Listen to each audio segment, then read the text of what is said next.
Les damos la bienvenida a Voces Visibles, un podcast de conversación que promueve el ejercicio de derechos de las personas LGBTIQA+ en la región metropolitana. Este podcast es parte de Visibles, un programa del Gobierno de Santiago aprobado por el Consejo Regional Metropolitano y ejecutado por la Dirección de Género, Diversidad y Equidad de la Universidad de Santiago de Chile para promover el ejercicio de los derechos de las personas LGBTIQA+ en la región.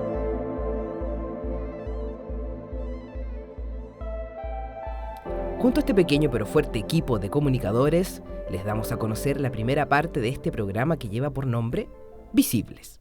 Creemos importante comenzar y dar puntapié inicial de esta nueva apuesta con el por qué son importantes de posicionar acciones y planes como estos. Y es que según los últimos datos entregados por la encuesta CACEN, descubrimos que un 3,5% de las personas adultas se identifica como parte de la diversidad sexual en el país. Pero lo interesante es saber si ese reconocimiento como disidencia sexogenérica qué tan libre es o qué tan pública es. ¿Y por qué es relevante hacer esa diferencia? Justamente cuando planteamos el cómo somos incluidas las personas LGBTIQA+ en el ejercicio pleno de derechos, es en lo que podríamos denominar lo privado de lo público. Y por esto es que comenzaremos con esas reflexiones para dar a conocer este programa. Para esto tenemos a nuestras primeras invitadas e invitados. Contamos con Nicole Sáez, jefa de la División de Desarrollo Social y Humano del Gobierno de Santiago. También con Pamela Hernández, jefa del Departamento de Planificación Social y Estudios de la División de Desarrollo Social y Humano del Gobierno de Santiago. Por otra parte, contamos con la compañía de Ramón Gómez Roa, encargado de Derechos Humanos del Móvil, quien participó de la Mesa de Diversidades y Disidencias Sexogenéricas desde su inicio. Mencionando también que hay muchas organizaciones de la comunidad LGBTIQA+ detrás de esta apuesta. Y la primera pregunta va para Nicole Sáez, que nos gustaría que nos dijera cómo se llegó a gestar una iniciativa como Visibles. Bueno, primero yo creo que hay que contar que en el programa de gobierno del gobernador Claudio Rego venía un eje. Nosotros hemos tratado de abordar la ciudad como con propósitos de desarrollo y uno de los ejes es como poder avanzar a un Santiago más justo e inclusivo. Dentro de ese eje se abordaban temáticas en materia principalmente como para hacernos cargo de la discriminación. Se mencionaba una discriminación más bien estructural y por otro lado una discriminación social. La discriminación estructural nosotros sentíamos que desde el gobierno regional quizás no teníamos del todo las herramientas para poder hacernos cargo, pero sí podíamos contribuir a la discriminación social. Y dentro de eso, por ejemplo, ahí se anuncian algunos de los elementos que están considerados dentro del programa Visible. Uno de ellos tenía que ver, por ejemplo, con la necesidad de capacitar en materia de derechos humanos de las comunidades LGTBIQ+ a funcionarios públicos, es decir, para que el trato fuese digno. Y en ese sentido ese fue un elemento que hoy día está reflejado dentro del programa. Y un segundo elemento también era la necesidad de poder avanzar hacia campañas en contra de la discriminación, que también permitiese, y ahí la coherencia con el nombre, hacer visible una realidad que no siempre está sobre la mesa. Entonces, eso yo diría que extraigo desde el inicio, pero sin lugar a duda yo creo que lo que permitió como cristalizar este programa tiene que ver el trabajo mancomunado con las organizaciones de la sociedad civil.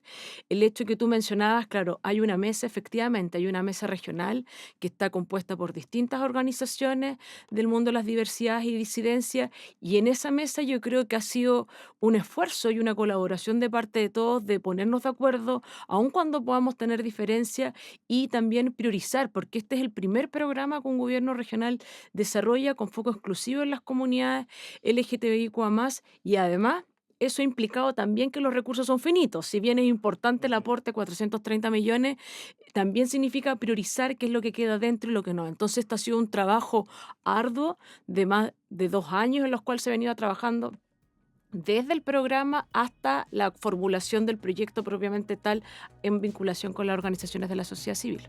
Muchas gracias. Hay elementos muy interesantes que nombraste que yo creo que vamos a ir desmenuzando a medida que vamos generando esta entrevista. Ahora me gustaría preguntarle a Pamela, ¿cuántos son los componentes de este programa y cuántos son los beneficiarios y beneficiarias en sí? Los componentes del programa son 4. A grosso modo, mira, el primero tiene que ver con el fortalecimiento de las habilidades de las organizaciones de la sociedad civil, porque hay una realidad súper interesante, ¿no? Si bien la comunidad que trabaja con diversidad y disidencias es histórica en Chile y hay organizaciones y hay dirigentes, dirigentas que tienen mucha expertise y han logrado muchísimas cosas, hay otras más nuevas. Entonces esas más nuevas nos pidieron precisamente tener algunos elementos de liderazgo, desarrollo organizacional, etcétera. Nos encontramos en la mesa con que teníamos disparidad, ¿cierto?, en el desarrollo de las organizaciones. Entonces ese es el primer componente. El segundo tiene que ver con la promoción de derechos, ¿cierto? Y ahí están las capacitaciones que mencionaba Nicolás un rato a diversos grupos. Incluye también una campaña comunicacional que esperamos, tenemos mucha esperanza en esa también, en el sentido que es para la población en general. Después tenemos un componente de apoyo psicosocial y asesoría jurídica a las personas de la comunidad LGTBI, ¿cierto? Y por último, hay un componente que es muy importante también para nosotros como Gobierno de Santiago, que es la formación laboral de personas trans y no binarias. Eso incluye también temas de empleabilidad, así como bien en técnico, pero es formar y tratar de insertar a las personas de la comunidad en algún trabajo, digamos. Perfecto. Y los usuarios, a mí me gusta más decir usuarios, ¿cierto? Tenemos cerca de 1.500.000 de manera directa, ¿cierto? Pensando en personas de las diversidades y disidencias sexogenérico-afectivas o población en general, como por ejemplo este podcast, ¿cierto? Que pretendemos que sea escuchado en las comunas, en el territorio, para sensibilizar a las personas. Gracias, ¿no? Y siguiendo con Pamela, me gustaría si, después de tu reflexión de cómo ha sido vivir y gestar o ver de cerca este programa, ¿cuáles han sido los desafíos más complejos que quizás tú puedes entender de lo que fue el programa Visibles? Nosotros con Ramón estuvimos desde un inicio, ¿no? Entonces, cuando las personas se juntan a hacer algo juntas, salen las personas y salen las vivencias de las personas y los intereses además de las organizaciones que esas personas representan. Entonces las relaciones humanas son un desafío. Y también siento yo el desafío mayor es entender, yo he trabajado en estos temas desde la sociedad civil y desde ahora lo público. Entonces es entender que lo público, en este caso el gobierno de Santiago, es un aliado. Y es un aliado en una posición de horizontalidad. Y yo creo que eso fue, costó tal vez un poquito que entendiéramos que aquí éramos todos, todas y todos iguales, ¿cierto? Teníamos una igual injerencia en el tema dentro de un marco que decía más o menos cuál era el financiamiento, que decía más o menos cómo podíamos hacerlo, cuánto podíamos demorarnos. Y yo siento que costó, pero se entendió perfecto después de un par de meses, qué sé yo, y resultó un producto del que yo siento que debemos estar orgullosos y orgullosas todas. Y Nicole, creo que hay algo que esta pregunta me parece muy importante y me gustaría saber cómo, desde tu punto, por qué crees que es relevante garantizar el acceso y el reconocimiento al trabajo para las personas de las disidencias sexogenéricas.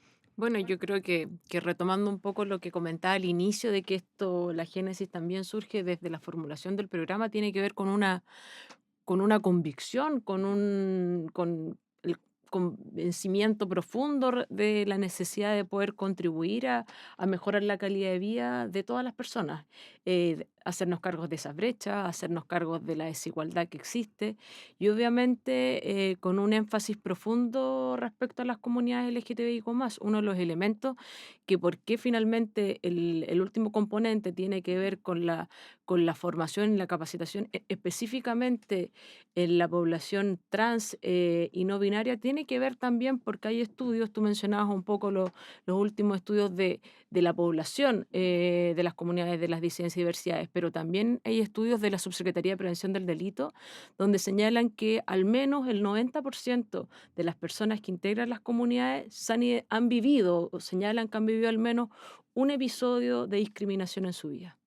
Y esto se incrementa cuando se es parte específicamente de la comunidad trans o no binaria. Entonces, entendiendo que existe ahí un foco de mayor exclusión, de mayor discriminación y que eso impacta en lo laboral, obviamente hay como un sentido, yo diría como desde lo ético, desde la función pública que ejercemos, el poder contribuir y entregar más herramientas. Y eso se ha hecho en conjunto con las organizaciones para priorizar también el tipo de contenido que se debiese entregar para finalmente darles más herramientas, que es lo que busca.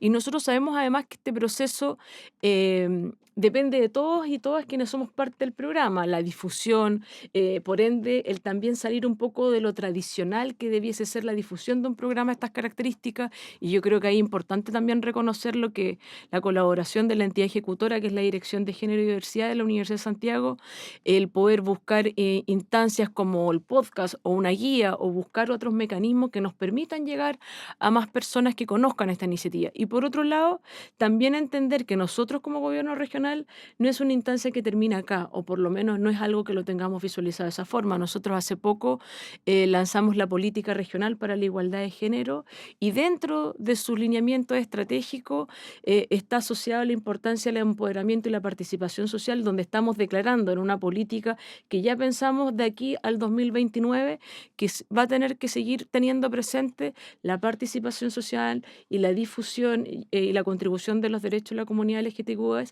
específicamente lo que va a tener que ver en ese caso con contribuir a erradicar los discursos de odio. Entonces, no es solo un elemento, tratamos de tener una mirada más integral de cómo nos aproximamos y obviamente teniendo presente que hay presupuesto asociado, pero que es algo que no es una actividad en específico. Claro. Nosotros buscamos y el compromiso como gobierno regional es con una línea de desarrollo que finalmente lo que buscamos también es la sostenibilidad, porque es una temática en la cual tenemos que hacernos cargo y tenemos que seguir contribuyendo en alianza con las organizaciones de la sociedad civil. Perfecto, muchas gracias. Pamela, y además de las capacitaciones, ¿qué más proyecta el programa? Mira, primero decir que las capacitaciones, em, la mesa Ujú. decidió, ¿cierto?, hacia quiénes iban a ir. Entonces, partimos por casa. Perfecto, perfecto. Vamos a capacitar Ujú. a nuestros y nuestras funcionarios y funcionarias, ¿cierto? A las corporaciones de asistencia judicial. Ya estuvimos la Ujú. semana antes pasada en una, con una muy buena recepción a funcionarios y funcionarias de la Dirección Primaria de Salud, Ujú. que es donde las personas de las diversidades y disidencias, ¿cierto?, somos más discriminadas. Ujú. Y me falta alguien, Ramón, Ministerio Público. Ministerio Público. Eso viene todo el ítem de capacitaciones. Después, y ya partimos también con las capacitaciones, ¿cierto?, a la misma sociedad civil, Claro. con un llamado amplio, en donde quiero destacar que tenemos ahí desde las compañeras del sindicato Amanda Jofré, ¿cierto?, hasta Móvil o iguales, o sea, el amplio espectro Claro. de organizaciones de la comunidad. Eso es importante, no es de nicho. Tenemos también organizaciones que tal vez no tienen su personalidad jurídica, pero tienen representantes, también están Ujú. incluidos en este espacio. Después, yo les decía, ¿cierto?, la sensibilización y difusión de derechos a través de esta campaña y de acceso a perdón, a servicios judiciales, psicosociales, o sea, atención psicológica, orientación legal y orientación para acceder a los beneficios del Estado. Ujú. Muchas veces, como cuando tú vives discriminación, estás en un nicho, estás también apartado, apartada en tu comunidad, en tu Ujú. barrio, y no sabes, tienes temor, resistencia a acceder a los beneficios del Estado, te asusta ir a la MUNI directamente. Claro. Eso también es un ámbito que vamos a trabajar. Después, ¿cierto? Y la campaña que yo les decía, una campaña comunicacional en redes que tiene un monto de dinero asignado importante. Y lo último, los temas que mencionaba hace un rato ya, de formación e intermediación laboral. Es un gran programa igual que apunta y trata como de ser como coherente en muchas aristas. Yo no sé, ¿qué crees tú, Nicole? Si crees que es posible que este programa pueda replicarse en otras partes del país. Yo creo que sí, absolutamente. Y también yo creo que ahí nosotros debiésemos jugar un rol. Ujú. También nosotros podemos ayudar a que eso ocurra. Tenemos instancia de coordinación con la jefatura de las DIDESO, que es como la sigla de la División de Desarrollo Social y Humano en los otros gobiernos regionales. De hecho, hecho, nos han pedido capacitación desde la Subdere, a partir de que también nosotros como gobierno regional estamos siendo pioneros en la formulación de programas sociales en otro ámbito, que es el programa Cuidando a quienes cuidan, pero que también nos permite ser un espacio de colaboración permanente, porque algo que yo creo que acá es importante dejar presente es que no es posible abordar este tipo de desafíos solo. Hablamos de la importancia de las organizaciones de la sociedad civil, pero también es importante destacar, por ejemplo, los municipios. No todos los municipios tienen oficinas de la diversidad, claro, y en la mesa están sentadas parte de Red Diversa, pero también ahí podemos colaborar, si bien no podemos obligar, pero podemos hacer presente la importancia de esto. Y yo creo que tiene que ver también con un proceso político en el cual estamos y que para mí es imposible no mencionarlo. Estamos en procesos electorales importantes para el país y que también uno puede pensar y reflexionar respecto a los riesgos que existen en el retroceso de derechos. Y por lo tanto, programas de esta naturaleza creo que cobran aún mayor relevancia, y poder difundirlos para que queden instalados y que permita finalmente, yo creo que termina contribuyendo a la democracia de nuestro país. Y en ese sentido, si de nosotros también depende seguir avanzando en poder dar a conocer y colocar la información a disposición de los otros gobiernos regionales, así como los insumos que van a emanar de este programa, como por ejemplo la guía de derecho para las comunidades de las diversidades y disidencias, lo vamos a hacer porque creemos que las buenas experiencias se tienen que compartir. A veces no es necesario inventar la rueda en todas las cosas, y se pueden replicar. A veces tiene que ver con gestión y lo más importante, la voluntad política. Y en eso nosotros del Gobierno de Santiago vamos a seguir avanzando. Importante, me gusta mucho lo que tiene que ver con la voluntad, básicamente. Y ahora, Pamela, entendiendo que este es un trabajo que tiene que ver con la colaboración, con un trabajo en red, que no se hace desde solamente una agrupación que participa en una mesa, sino que son varias, que el ponerse de acuerdo, el hablar desde, también, me imagino que desde las propias heridas, pero ¿cómo, cómo se entiende la participación colaborativa y en equipo de manera amplia? ¿Cómo nos podría definir lo importante que es? Bueno, esto que escapa un poco al programa de la pregunta, pero mira, yo quisiera retomar lo que decía Nicole, ¿cierto? La voluntad política del gobierno de Santiago y en este caso del gobernador Claudio Rego y su Consejo Regional de establecer una conversación distinta. En el Consejo Regional, ¿cierto? También hay distintas miradas políticas, ideológicas, valóricas inclusive. Y en ese sentido, dar el espacio al diálogo, como yo decía hace un rato, de formas horizontales, ¿cierto? Es una tremenda apuesta. También tenemos que pensar que estamos dando un diálogo en un área en que las organizaciones tienen una madurez. Si bien tenemos, yo te decía, un amplio espectro, pero hay un gran grupo de organizaciones que tiene mucha madurez política, programática, ¿cierto? Y en ese sentido eso facilita la conversación. Por otro lado, nosotros en el gobierno de Santiago creemos en la participación ciudadana, una participación ciudadana incidente, cuando las personas dicen respecto del diseño de nuestra política como gobierno de Santiago, son consideradas, no dicen por decir. Esas opiniones pasan a formar parte tanto de nuestros diseños como de nuestras metodologías, ¿cierto? Y yo quisiera recalcar eso, que cuando tú tienes voluntad de hacer participación ciudadana, se ve además en proyectos como estos. El trabajo en participación, donde topa siempre, es en los recursos. Aquí tenemos recursos. Es el programa más grande que se ha financiado para la comunidad. Pero además de eso, dentro del programa, las organizaciones decidieron la cantidad de recursos aproximadamente que hicieron los énfasis en el presupuesto.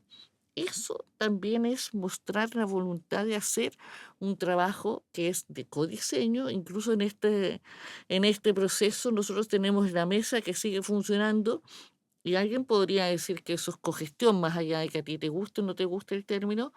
Es un proceso en que trabajamos de manera coordinada, dialogante, ¿cierto?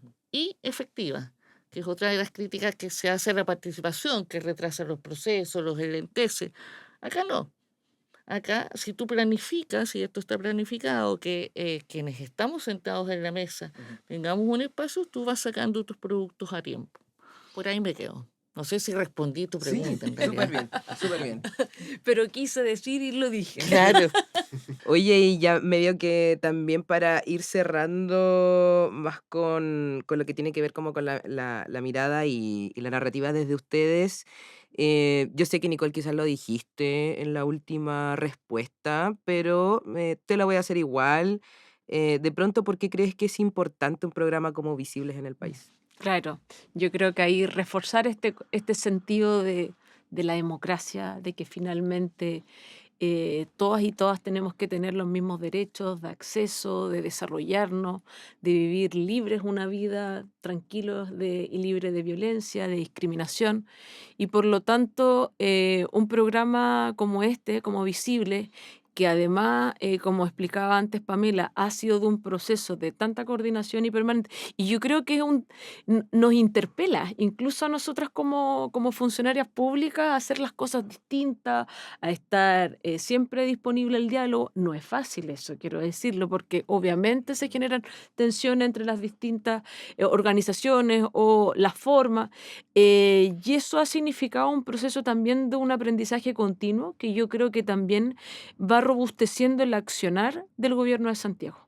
Entonces, por lo mismo, permite hacernos cargo de un desafío, de elementos que el país está al debe, y que creemos genuinamente que como gobierno regional estamos contribuyendo, estamos aportando a mejorar la calidad de vida de muchos chilenos y chilenas. Y esperamos que pueda ser replicado y vamos a hacer gestiones para que eso sea, y en la medida en que más trabajo colaborativa tengamos, vamos a seguir contribuyendo a que el programa Visibles esté más presente, sea algo que después sea más transversal, nos permita llegar a las comunidades más jóvenes, a distintos grupos etarios, en un lenguaje que también que sea más fácil, en la lógica de entregar mayores herramientas, que los líderes y lideresas que hoy día son parte de las organizaciones de la sociedad civil puedan cumplir roles de participación social y política con incidencia, y para ende, para eso poder entregarles las mejores herramientas para que puedan desempeñarse de buena forma. Así que, y vamos a ir viendo con las capacitaciones cómo el efecto que genera eso, porque ahora estamos en su proceso de inicio, vamos a ir viendo también el impacto y probablemente se tengan que hacer ajustes o incorporar otras iniciativas el día de mañana a propósito de este trabajo más sostenible en el ámbito de la vinculación, el fortalecimiento y el empoderamiento también de las comunidades LGTBIQ+. Qué bueno, muchas gracias. Muchas gracias igual por esa reflexión. Muchas gracias también, Pamela. No olvidarnos que estamos con Ramón que viene desde Móvil. A propósito de tu cargo, Ramón, sobre el área de los derechos humanos en el móvil, ¿cómo sientes tú desde tu propia posición que es esta iniciativa apelando a la búsqueda del respeto por los derechos humanos de las disidencias sexogenéricas en el país? ¿Cómo sientes tú esta iniciativa? Yo creo que uno de los elementos más significativos de la iniciativa es que está en sintonía con la coyuntura actual. La discriminación es un proceso, va variando a lo largo del tiempo, a lo largo de las décadas, a lo largo de los años, y las urgencias son distintas a medida que va avanzando el tiempo. Y yo creo que una de las grandes ventajas de esta iniciativa es dar en el clavo lo que está sucediendo ahora, porque hablar de la discriminación de las diversidades sexuales y de género es algo que da para mucho, ¿no? Y cada uno podría apuntar donde cree que debiese apuntarse.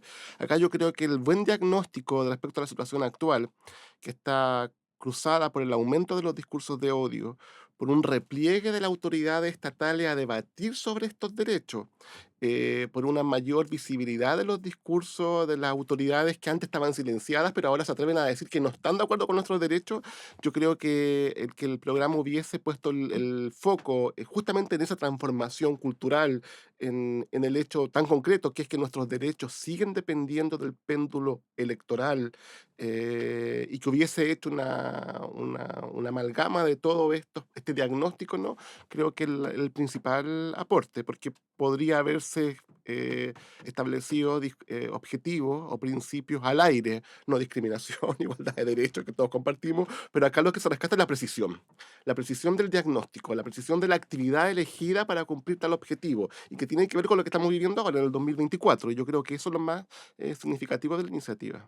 Sabemos que fuiste parte de la mesa de trabajo desde el momento cero y me gustaría que nos hablara un poco cómo fue la participación y la instancia de formación de las mesas de trabajo. ¿Cómo puedes contarnos esa experiencia que me imagino que fue súper diversa también, contando con muchas personas al mismo tiempo? Sí, muchas personas y muchas organizaciones, que son dos realidades distintas, las personas y las organizaciones. Uno de los elementos más sorprendentes de este programa es que logró centrar a la mesa organizaciones que generalmente no se sientan a la mesa para debatir conjuntamente. Yo creo que haber conseguido esa unidad para el diagnóstico, para el análisis, para la definición de tareas, es bastante elogiable. Porque fíjate que en otros organismos estatales, incluso el gobierno central, se han intentado dinámicas parecidas a estas, pero no tenían el power. Yo creo que acá el power lo dio que el discurso iba unido a la práctica, es decir, íbamos a hablar sobre algo, pero para efectivamente hacerlo. Y yo creo que venía un desgaste organizacional de sentarnos a la mesa, hablar, hablar, hablar y terminar haciendo nada. Y acá en el horizonte siempre se veía algo concreto, que efectivamente lo que estuviésemos hablando, al margen de nuestras diferencias, al margen de las distintas miradas de las organizaciones, algo iba a salir y algo efectivamente se iba a hacer. Y yo creo que ese principio, ¿no? Y esa convicción de que algo íbamos a conseguir, nos aterrizó. A decir, bueno, acá hay que ponernos de acuerdo, hay actividades que son más significativas para algunas organizaciones, lo pueden ser más para otras, pero hay elementos comunes. ¿Cómo llegamos a esos elementos comunes?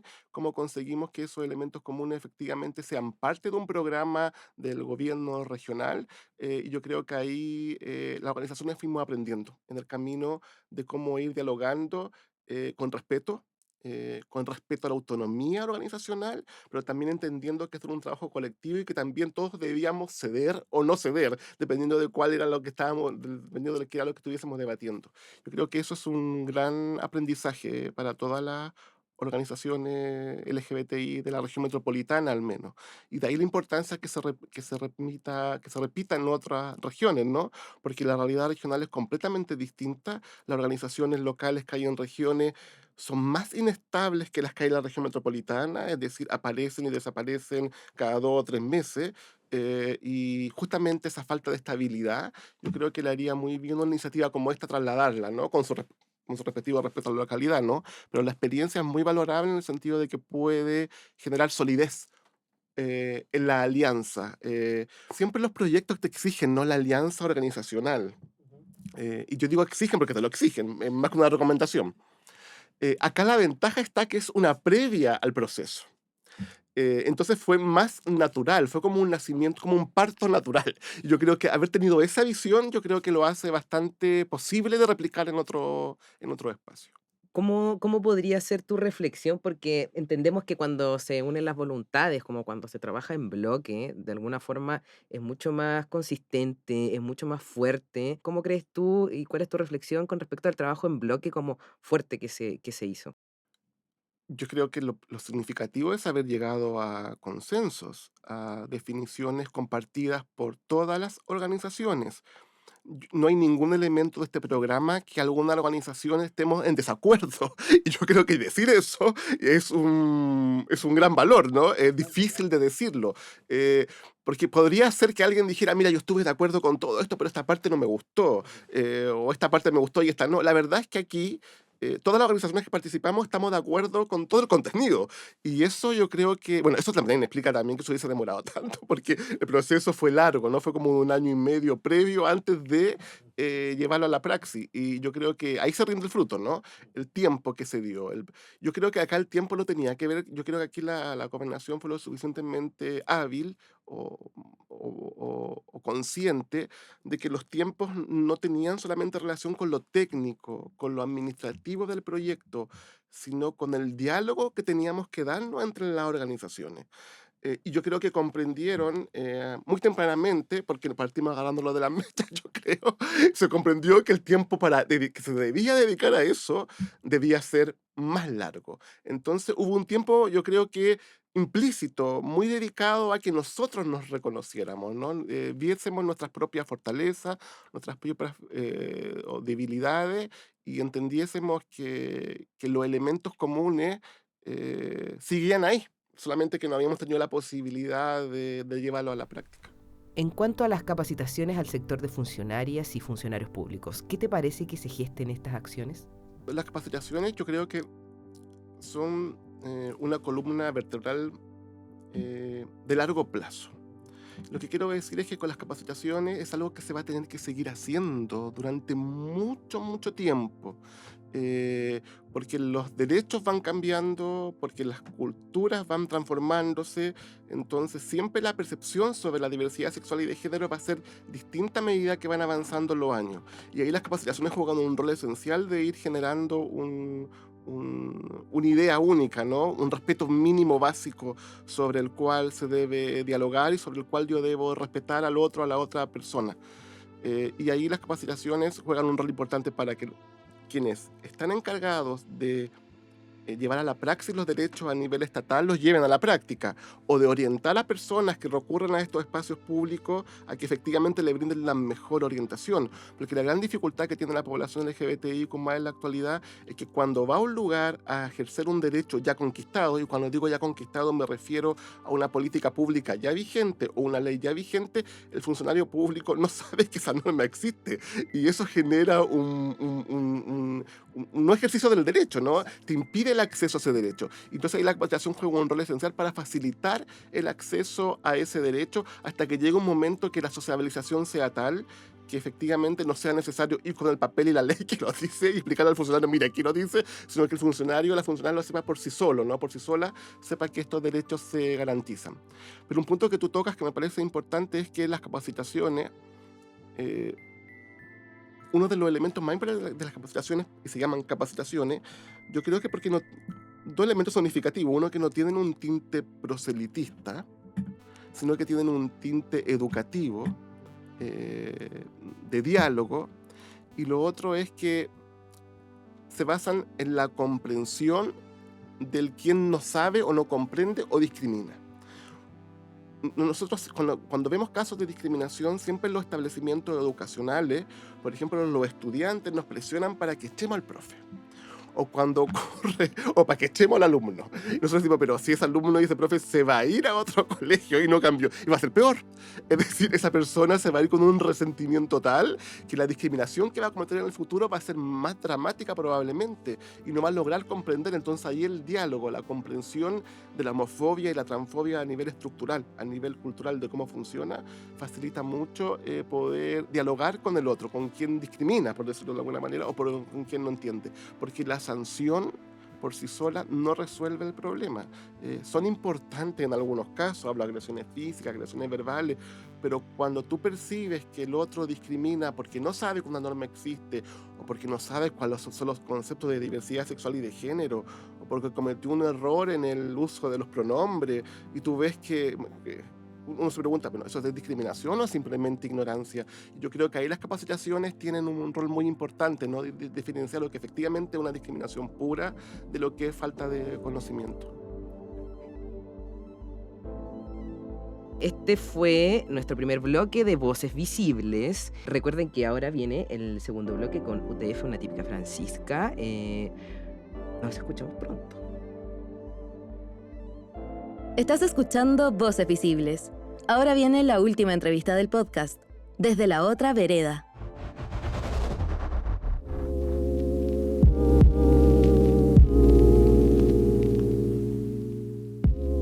Bienvenidos al segundo bloque del programa Voces Visibles. Tenemos mucho ánimo acá en el estudio con las personas que somos parte de la producción del programa, del podcast, ya que estamos en esta sección que se llama Desde la otra vereda. Y desde la otra vereda tenemos a una invitada muy especial, muy amiga de la casa, una persona que yo particularmente le sigo la historia desde hace mucho tiempo, de muy cerca. Con ustedes tenemos a una típica Francisca.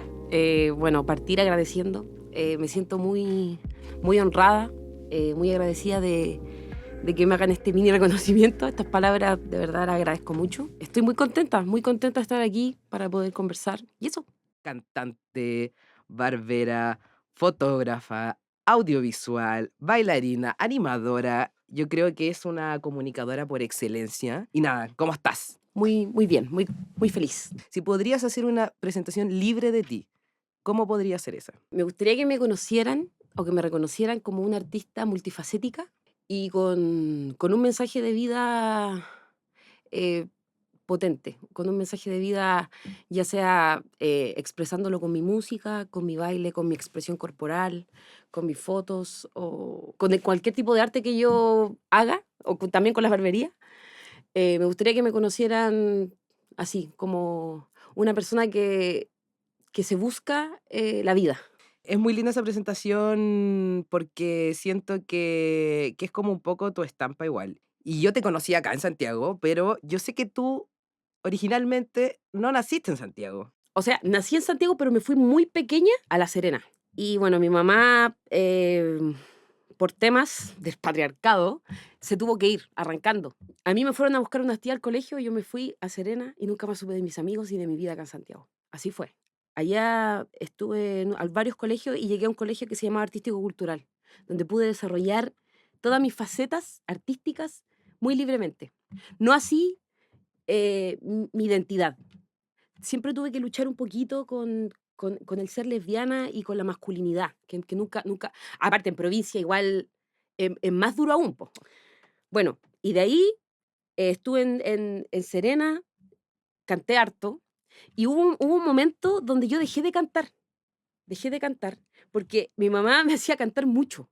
O sea, estábamos en las reuniones familiares y mi mamá como, que cante, siempre, entonces Eras el show familiar fijo. era el show familiar fijo. Entonces, me empezó a dar un poquito de ansiedad al cantar, y como que paré de cantar, po, en un momento.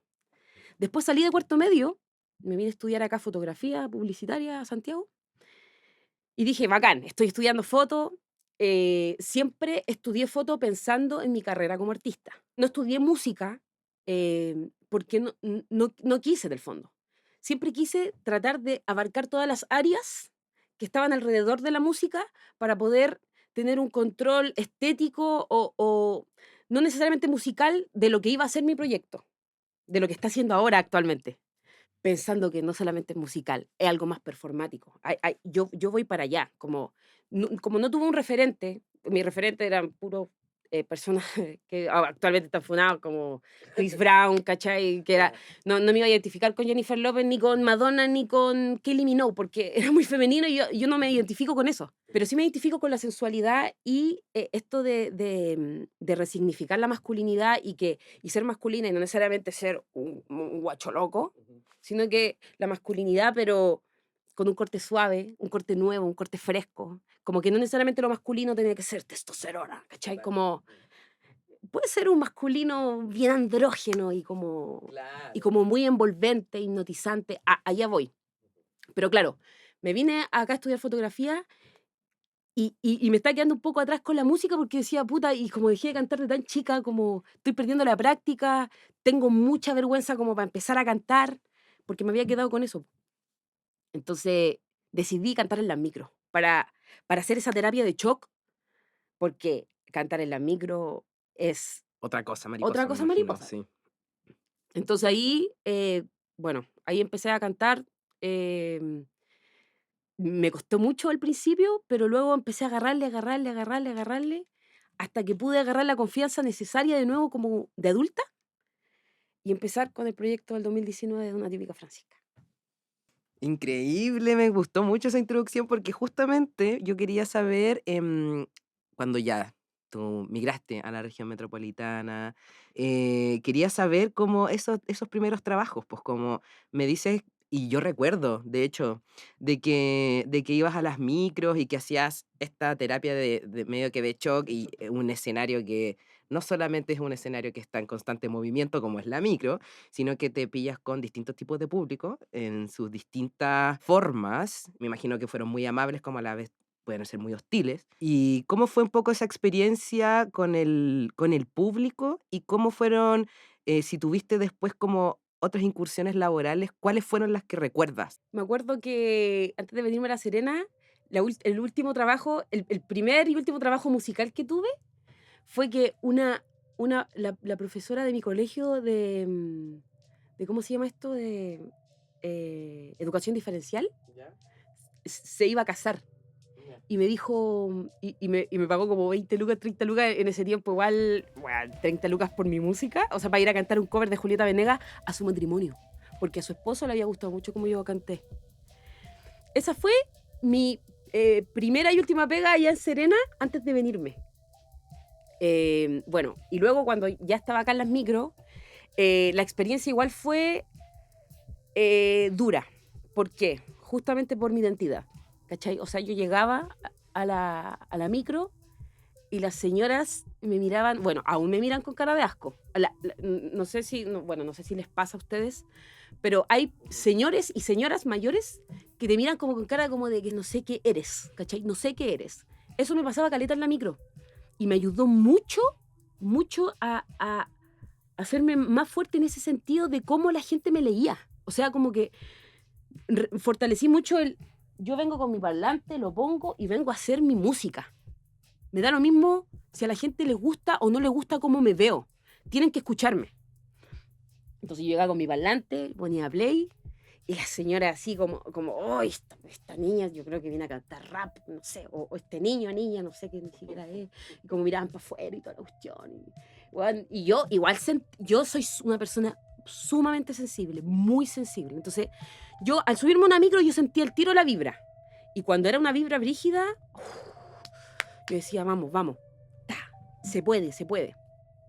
Y ahí la señora ahí como súper enojadas con mi presencia. Es algo muy loco que yo sé que algunas personas me van a entender y otras no tanto. Pero hay personas que se enojan con solo la presencia de una persona distinta. Esa es una cuestión impresionante. Bueno, y la cosa es que yo cantaba, y no cantaba rap. O sea, cantaba algunos rap, pero cantaba más boleros y baladas. Entonces las señoras quedaban mirándome con ojitos así de Bob Esponja, así como con la monedita calentita. Porque estaban de hace rato con la moneda. Entonces yo ya sentía cuando la moneda estaba calentita, le gustó a esta señora, le gustó mi canción. Y ahí fui como que, en verdad, como que da lo mismo como la impresión que la gente tenga de mí, igual cuando me escuchan después, agrado. Pa. Y le fui dando. La presencia impacta, la gente te ve, te enjuicia, de pronto cuando te conocen, cambia. Oye, ¿y cómo fue ya esa experiencia que tiene que ver con entrar a un mundo como laboral con lo que estudiaste? El punto importante de esto también, que me gustaría destacar, Caleta, es que yo, este oficio del video y de la foto, sin saber, ahora es mi moneda de cambio para poder hacer todos mis proyectos. O sea, en el fondo, es muy lindo esto porque sin tener los recursos monetarios, gracias a mis talentos, puedo hacer trueques. O sea, puedo llegar a mi destino sin la plata y talento por talento. O sea, esa moneda de cambio siento que tiene mucha importancia y sobre todo en nuestra comunidad, como que somos personas muy sensibles, somos personas muy talentosas, tenemos mucho que contar, tenemos hartas cosas dentro, tenemos harta resistencia en nuestra historia. Entonces, esa fuerza de querer salir adelante es indomable, po. Para muchas personas es indomable. Entonces, cuando no tenéis las lucas, es como puta, estoy de mano atada, no puedo hacerlo. Pero, ¿qué pasa si tú tenés tu mente, tú tenés tu creatividad, tú tenés tu corazón conectado con tu mente y tenés las ganas? Se puede, po. Yo lo he logrado y lo he podido lograr. Y bueno, al tema que yo creo que es increíble también y de lo que tiene que ver con el mundo de la barbería y que creo que es súper importante como lo que nos pasa a las personas como LGBTQIA+, con respecto a lo que tiene que ver con la identidad y lo que queremos mostrar. Y creo que tú haces un trabajo muy puntual que tiene que ver con ello. ¿Cómo es para ti el mundo de la barbería y del corte de pelo? Que también yo me imagino que a ti, que tus mayores como clientes es gente que pertenece como a la comunidad. Sí. Ya, estaba por un lado la barbería y el también que yo ahí ocupaba el pelo largo. Entonces yo, después de empezar la cuestión de la barbería, y yo me pelé. Y ahí hubo un renacer de la pancha. En el sentido de que dije, aquí aquí hay algo, como que yo ahí vi como que abracé un poco más masculinidad un poco, porque históricamente como que la rechazaba por razones obvias, como que siempre también traté de agradarle a mi mamá, de agradarle a mis tías, entonces como que ahí, y cuando me peleé, como que yo dije, oh, como que me vi la carita y dije como, oh, esto que siento nunca lo había sentido, como que nunca lo había sentido, como, oh, y ahí como que me dieron más fuerzas de cortar el pelo y me dieron ganas de que otras personas sintieran lo que yo sentí, que fue como, estoy abrazando lo que realmente soy. Es una cuestión que yo no puedo explicar, el sentimiento que yo tengo cuando corto un pelo largo, peino, dejo así, veo a la persona y la persona se mira y esa cara yo creo que vale más que la plata. O sea, obviamente la plata me da de comer y me da plata para darle de comida a mi pibita y todo, pero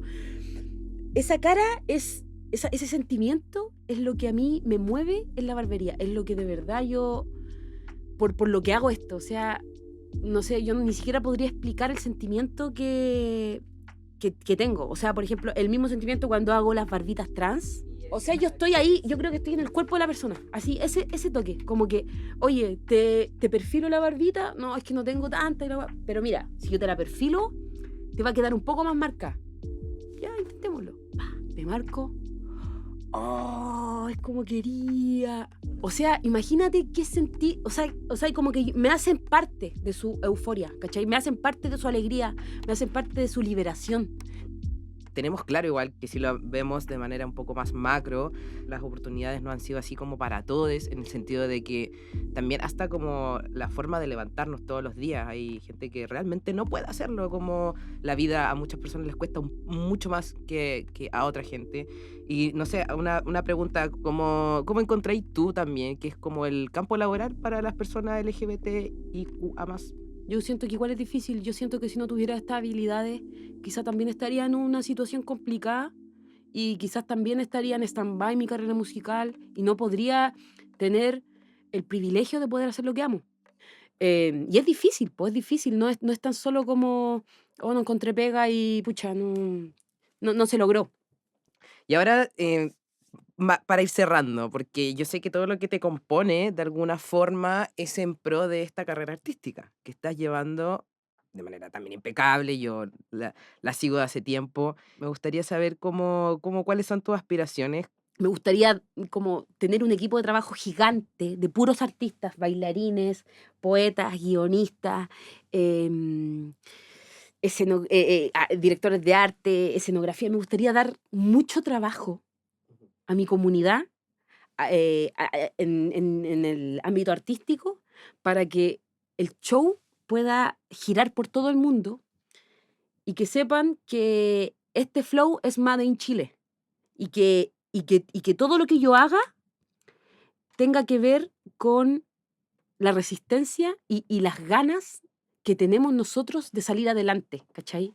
Con un equipo gigante de artistas y poder generar trabajo, ¿cachai? Desde ahí, desde el arte y visibilizar todos los tipos de artes que no solo, por ejemplo, un artista, el artista se ve, es el artista, pero detrás de eso hay un montón de cosas, ¿cachai? O sea, hay un equipo gigante que también me gustaría visibilizar y decir, oye, mira, todos estos somos huecos y mira lo que hicimos.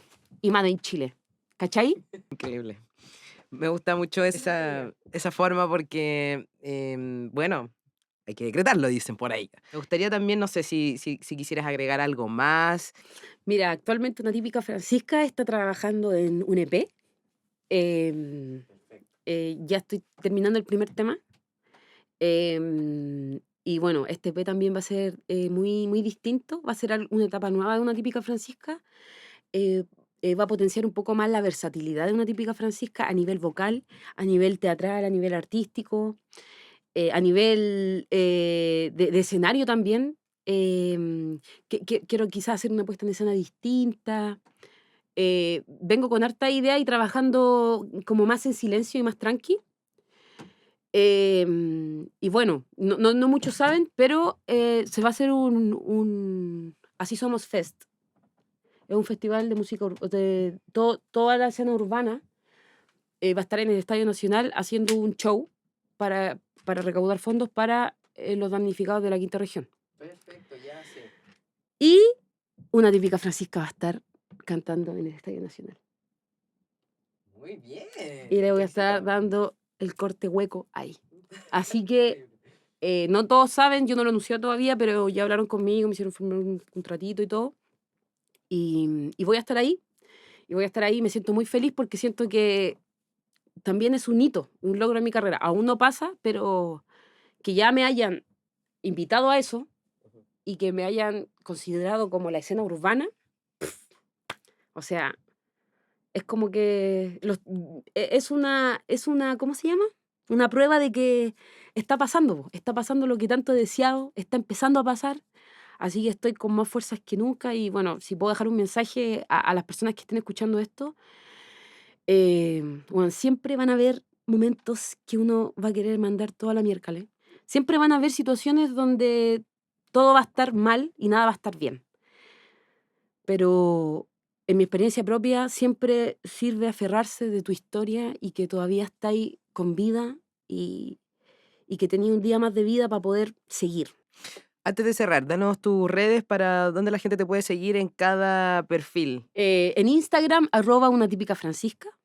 En Spotify, Una Típica Francisca. Apple Music, Una Típica Francisca. Perfecto. Y mi Instagram de Barbera es Claro. utf.studio. Studio. utf.studio. Ahí se ponen así calar.